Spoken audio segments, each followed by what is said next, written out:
Bah, on part en voiture, on fait toute la route, la piste, ça dure 1h30 à 2h.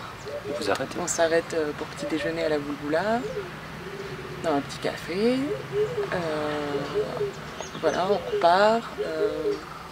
Et une fois qu'on arrive à Goljota, en général on a des rendez-vous. Enfin, à Goljota ou à Kherson, on a des rendez-vous, donc on se déplace de maison en maison et on va filmer, interviewer et photographier les techniques de façonnage. Bon, maintenant on fait de la route tous les jours depuis 3 ans, donc je dors plus souvent, mais sinon oui, c'est super à regarder. La vue sur le lac quand on revient, il y a des paysages magnifiques, et puis on observe aussi, des fois on voit les gens de la route justement en train d'utiliser les poteries que nous on décrit et qu'on observe plus précisément ensuite. Quand on est sur l'asphalte jusqu'à ce qu'on tourne vers la piste, c'est hyper sec, il n'y a que des acacias et de l'herbe cramée. Et puis dès qu'on arrive, quand on arrive sur la piste, plus on arrive vers Goljota, plus il y a déjà un peu plus de végétation et ouais, de verdure. Et quand on monte vers Khersa, alors là vraiment ça change du tout au tout, c'est eucalyptus, des grands arbres.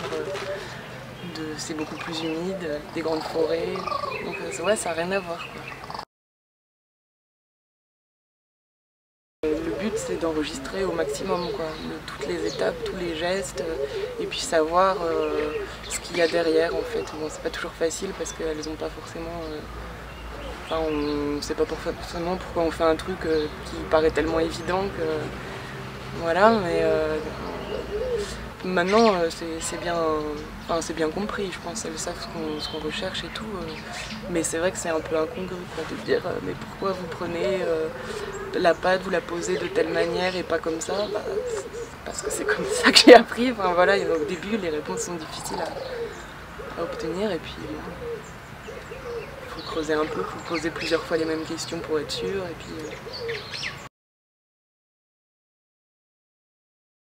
souvent les mains, parce que c'est ça qui est intéressant, de zoomer sur, d'avoir le geste précis et tout ça. Bon, après un peu général pour avoir l'atelier, voilà, comment elles sont installées devant leur maison et tout ça. Mais puis en plus, comme il y a beaucoup de monde souvent qui nous regarde autour, bon, ça j'ai pas tellement envie d'avoir la foule des enfants, enfin bon, vite fait quoi, mais c'est pas ce qui m'intéresse. Donc non, je reste sur ce qu'elle fait, quoi, vraiment, son travail.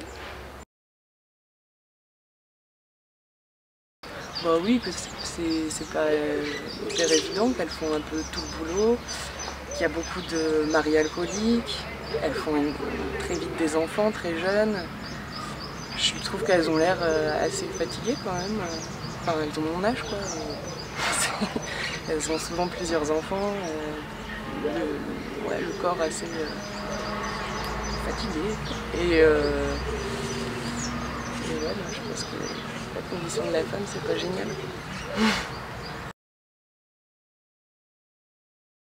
Après, on voit que les filles des potières, elles vont plus à l'école. Là, apparemment, les potières, elles sont... Enfin, je pense qu'il y en a qui sont analphabètes et qui font de la poterie parce que...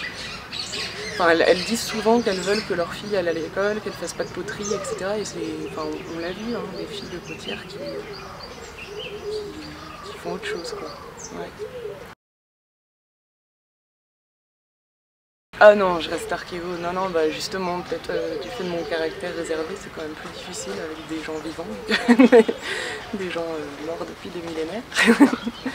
Non, je pense que oui, non, je préfère l'archéo. Je ne vais pas changer d'orientation, mais c'était une bonne expérience, hein. C'était enrichissant, ça c'est sûr.